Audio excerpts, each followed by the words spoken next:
Кутмантаңыздар мен ардактуу көрүүчүлөр, бүгүнкү көрсөтүүдө өзгөчө витаминдерге бай жашылча жер жемиштерден салаттын жасалуу жолун көрсөтүп берем. Бул салаттын өзгөчөлүгү брокколи кошулат. Брокколи өзүңүздөр жакшы билесиздер.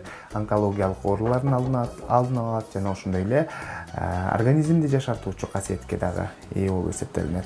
Салатка эмнелер керектелет айтып өтсөм, брокколи жана ошондой эле помидор, болгар калемпири, анан туз, карамурч, анан татымына жараша өсүмдүк майы же болбосо оливка майын колдонсок болот. Анда салаттын жасалуу жолун мен сиздерге көрсөтүп берсем, биз эң оолу брокколини алабыз дагы, ардактуу көрүүчүлөр.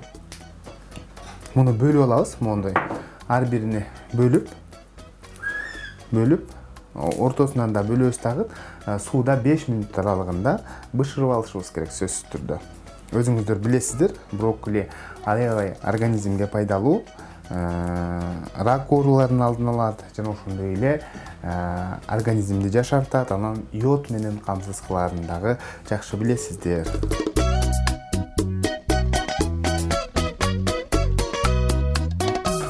Урматтуу көрүүчүлөр, мына суу дагы кайнап калды. Бул учурда биз кесилген брокколини бул жакка салып коебуз. 5 мүнөт аралыгында бышат. Ага чейин башка азык-түлүктөрдү кесип даярдап турсак.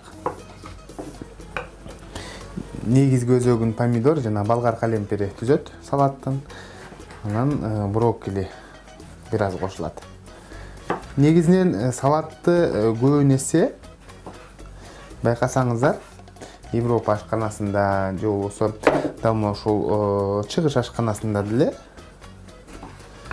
Вьетнам, Кытай ашканасында деле чоң-чоң кылып турагынга турашат. Анткени себеби вилкага сайып жегенге дагы ыңгайлуу десем болот да.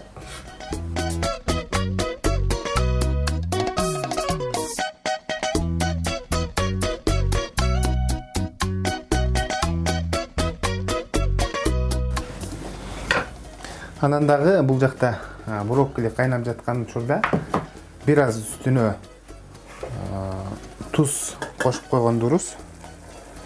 Себеп дегенде даамдуу болот. Бышып калды негизинен.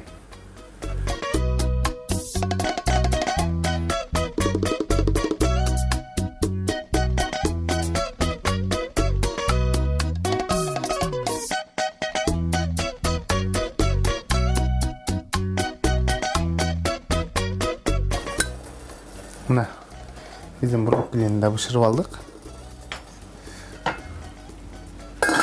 Эгерде көбүрөөк кайната турган болсок, бул өзүнүн түсүн жоготуп жибериши мүмкүн.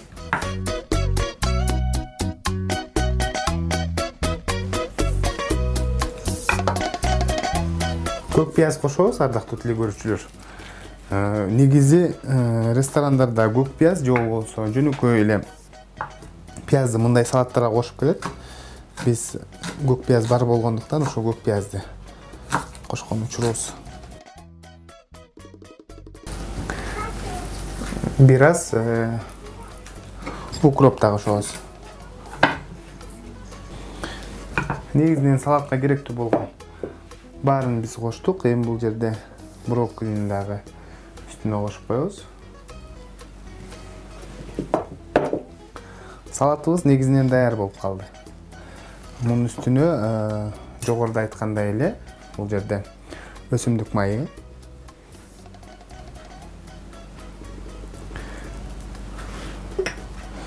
жана туз, татымына жараша. Албетте баарын кошкондон кийин биз монтип аралаштырабыз.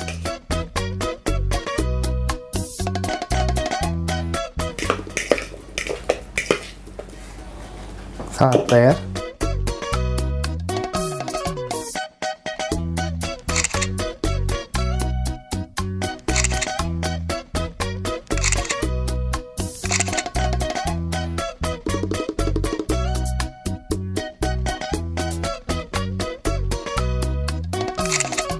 Мына өзүңүздөр көргөндөй биздин салатыбыз даяр болду. Эми конокко тартсак болот. Сөзсүз түрдө күнүгө ушундай салаттарды жеп турсаңыз, анда ар дайым эле жаш бойдон жүрөсүз.